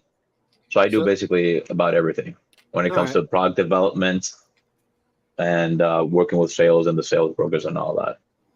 So are you on the marketing side? Are you guys trying? Because I'll be honest, I don't see a lot of Matilde Cigar. I don't see a lot on Instagram, Facebook, the social medias, Twitter. Is that something you guys, trying to grow? It's the hardest part. We are trying to grow it. Actually, we just got somebody which is going to focus 100% on that. If you notice, there has been a lot more activity. There will be a lot more activity. One of the things that I was always told that I didn't come out as often, either for shows or, talking and videos and stuff like that. And that's something that we're doing more often, just to put the face out there. Before it was my dad's face, and now it has to transition, more and more. Everybody knows my dad. It has to transition a little bit more and more and more towards me. And my dad's fully retired now. I'm sure you've seen some article or something that my dad has Parkinson's. So I didn't see that. Well, he has Parkinson's, so now he's mostly in the back burner. He retired, so it's time for me to start, coming out more often and doing all kinds of, showing my face more, as people say. So little by little, you'll see our Instagram getting more posts and stuff like that, and just start growing it as we've been doing. All right. So if I can give you a piece of advice. On the Please. Marketing side, because like I said, I'm on TikTok, Twitter, Twitch, LinkedIn, everything, all the social media platforms. How is Twitter? How is not Twitter? How is it not Twitter? TikTok. TikTok is good. TikTok. It can be very boring when it comes to like. Listen, I don't think he realizes what your TikTok, you do for TikTok. I have a tip. So I create cigar content. I create content for people like myself. I want to laugh when I watch content. I don't follow a lot of cigar content creators like on TikTok and a lot of platforms because they're very boring. I don't want to listen. I don't want to listen to talk about cigars. I know how cigars are made. I don't want to listen to, cigars, you're getting notes of this or whatever. But so the piece of advice that I give any manufacturer is on those platforms, TikTok, Instagram, YouTube Shorts, all those 59-second videos. Got to keep it under a minute, under 59 second. People cannot get enough content of how cigars are made. You don't have to have anybody talking. It's rolling cigars. It's making cigars. It's just turning the camera on someone bunching cigars and putting them in molds. Those videos get crazy amounts of views. People have because it's awesome. It is. Yeah. People really do have an insatiable appetite for watching how cigars are made. They don't want to see people talking about them. They don't want to see all these unboxings that everybody does. They really do want to see how the cigars are made. They want to see someone in the field priming the leaves or stalk cutting, however you do it. So I get caught up watching Christian Arroyo then just putting the cigar bands on the cigar and measuring it up. I can't. He's killing it.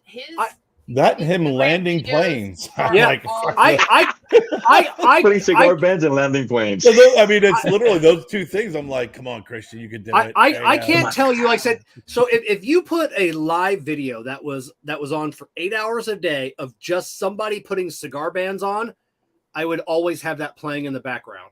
Just something as simple as putting cigar bands on. It's crazy. just, it's mesmerizing to watch that someone do it with such proficiency and do it cigar after cigar after cigar, putting bands on.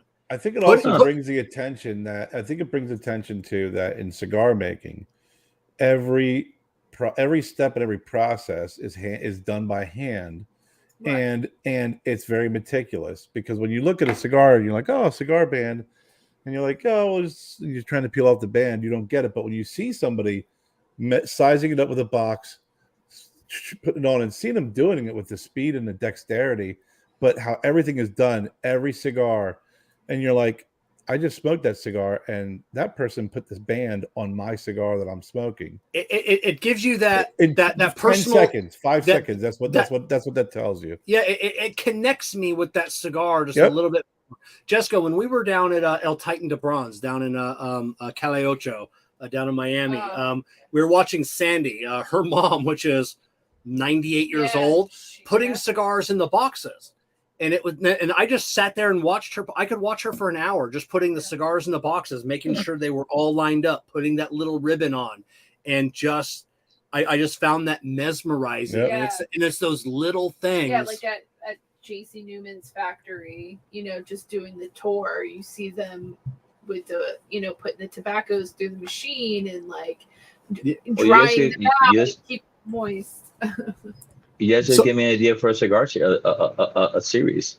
Yes. Yeah, that's it, and then pepper that in with like other little things. But so that would be my, so if someone from your marketing, if they want to watch that, people really do have an insatiable appetite for watching just those little things, because like I said, it connects us, like box making, just like box even watching the screening of the box. And that's a curious thing that you guys are saying that, because we take it for granted.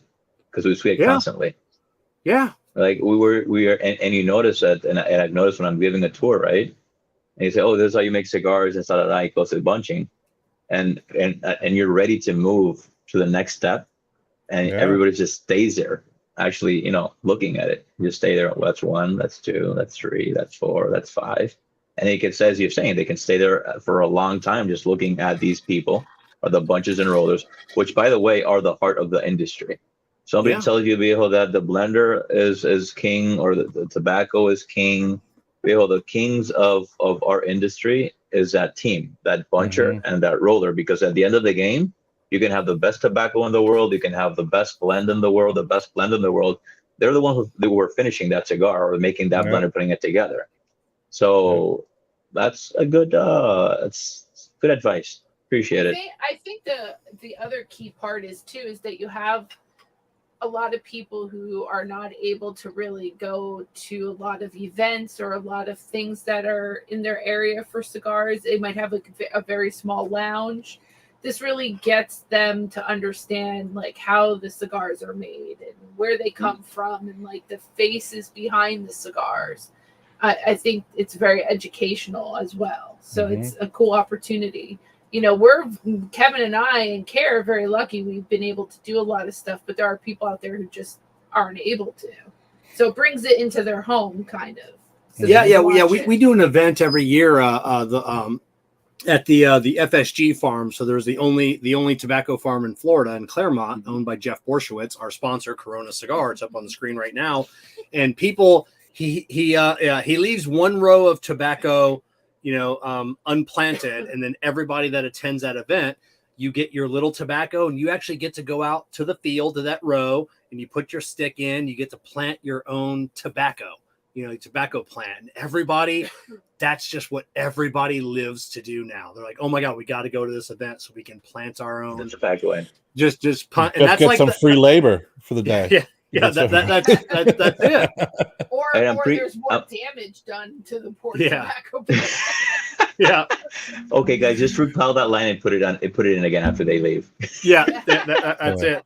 So yeah, but yeah, I love feeling that connection to the thing that I'm smoking. Because I said like you said, we take it for granted that we know, how all of this is made, and like I said, even like I said, me knowing how all of these made, I'm still enthralled with the little things. It's the finishing touches. Of Christopher just said I could watch JC Newman machines all day. Yeah, they have their machines. I have been telling them for 3 years. This is the year I think they're going to put the live feed up.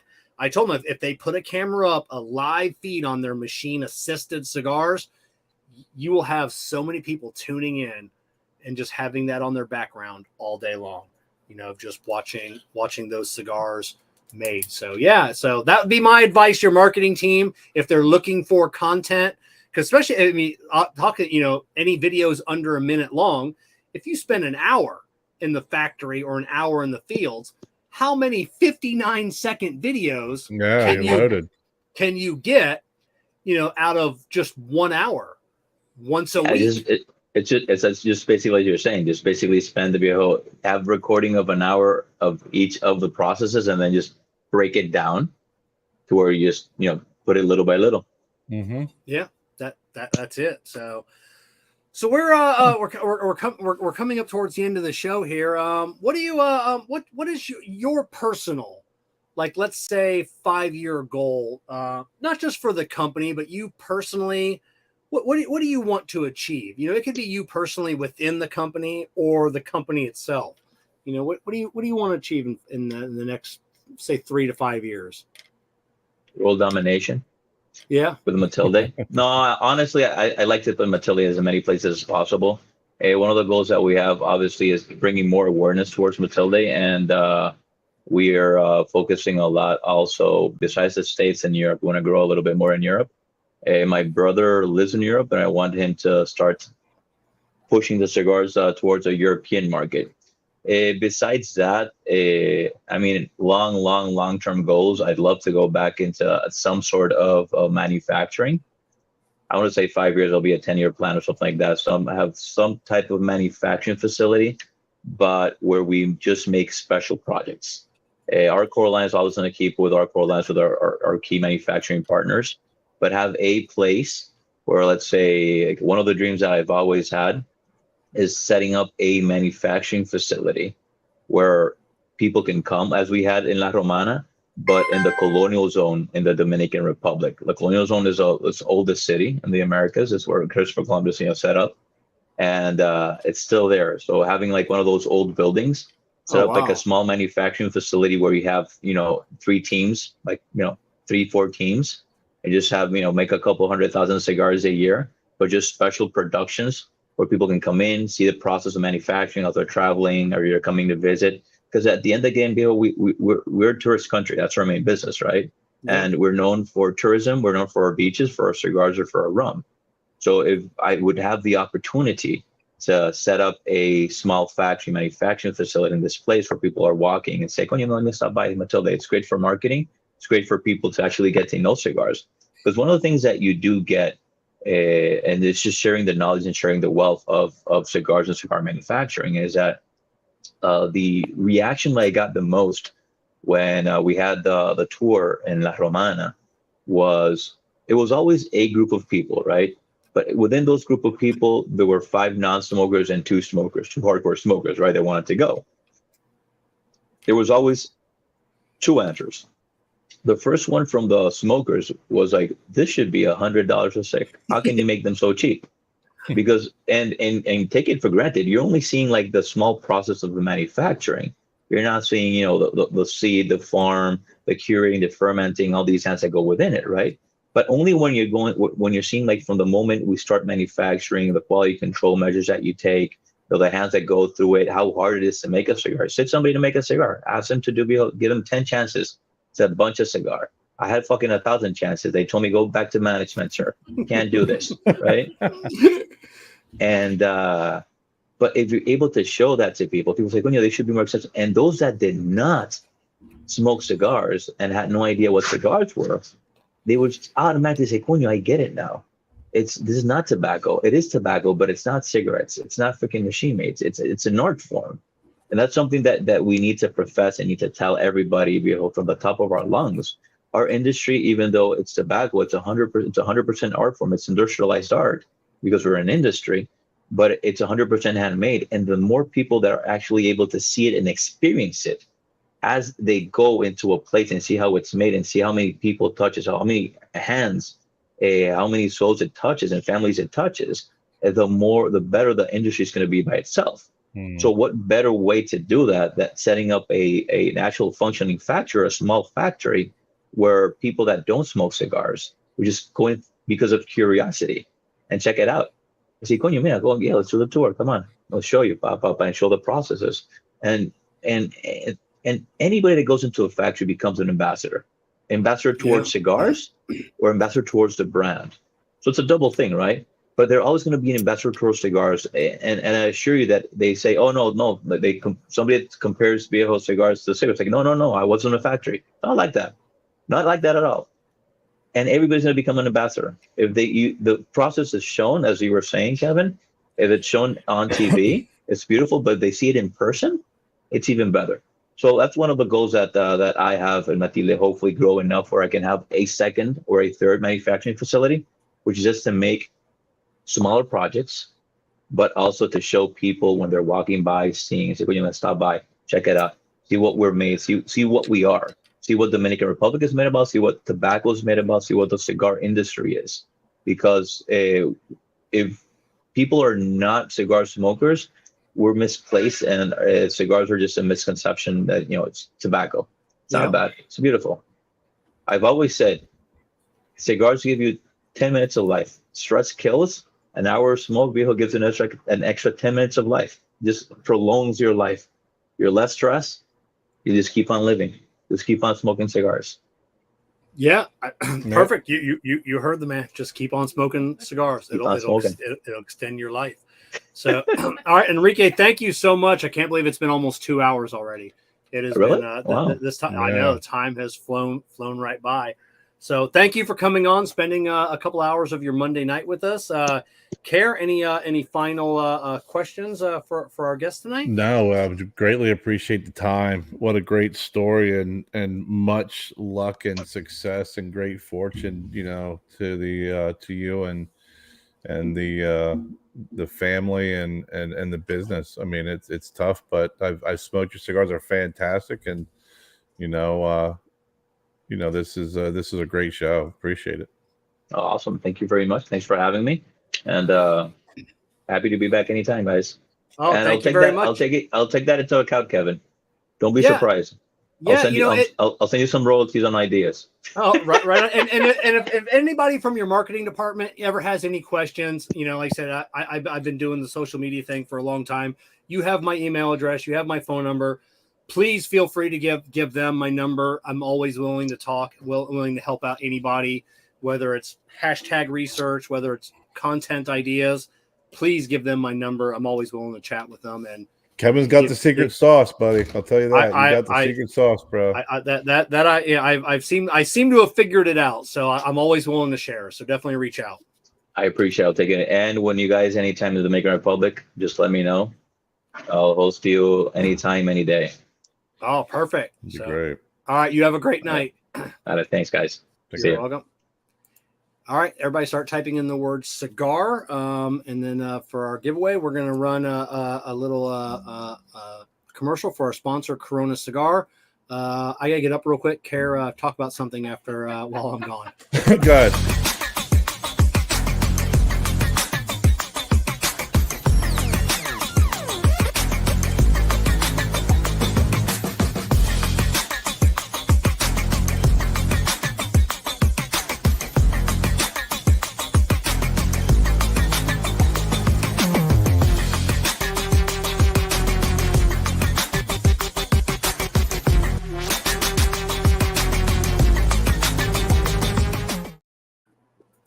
Casey at the Bat by Ernest Althair. The outlook wasn't brilliant for the Woodville 9 that day. No, actually, I'm just fucking around. So, Jess, you were getting ready to say something, and Kevin cut you off when it comes to what you smoke in the morning, in the evenings, and Oh. what do you prefer. So I'm going to revisit that because I do pay attention to these things. Yes. What's your preference when it comes to smoking cigars? Do you have like No, a routine? No, I don't. I don't like. There's times where I'm like, oh, I don't really want something very bold. I kind of want my coffee to stand out a little bit more. So I try to kind of maybe find a cigar that's on lighter notes or has more coffee notes to enhance it a little bit. Do you wake up in that mode? That's what I'm saying. Do you wake up in that mood and come down and make the decision? Kevin seems to be the guy who has the same routine. Oh yeah, he definitely does. Not me, never. And I will smoke something that's got a lot of nicotine in it late at night. I like that buzz it gives me, and then I pass out. Yeah. So basically, when you wake up in the morning, the mood hits you on what you're going to grab with your coffee.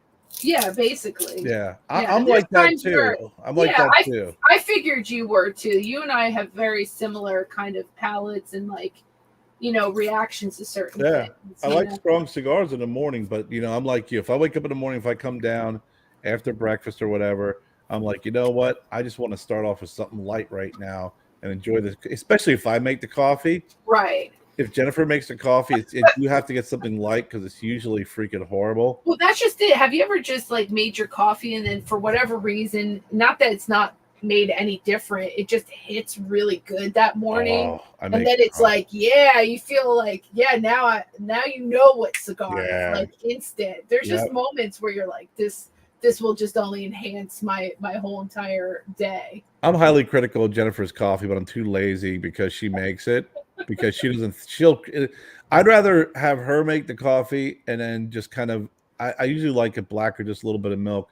I'll put extra milk in it to tone down the acidity because she makes it really strong. I'd rather deal with that than have to hear her all day long going, the coffee you made this morning wasn't that strong. It was weak. And it's that's at 8 o'clock. And that's at 8 o'clock at night. She's saying that. Yeah, it's my coffee in the morning is perfect. Yeah.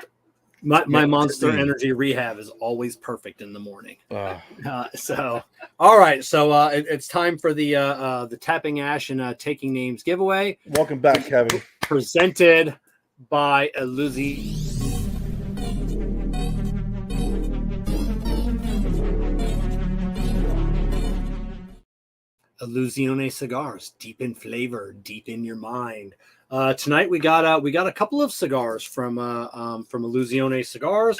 We've got a lighter, we got some stickers, and we got something special from we had on Robert Sharon Holt from Southern Drawl Cigars a couple weeks ago, and he was kind enough to send us all a couple of hats. I'm not giving away the hat, so don't get too excited.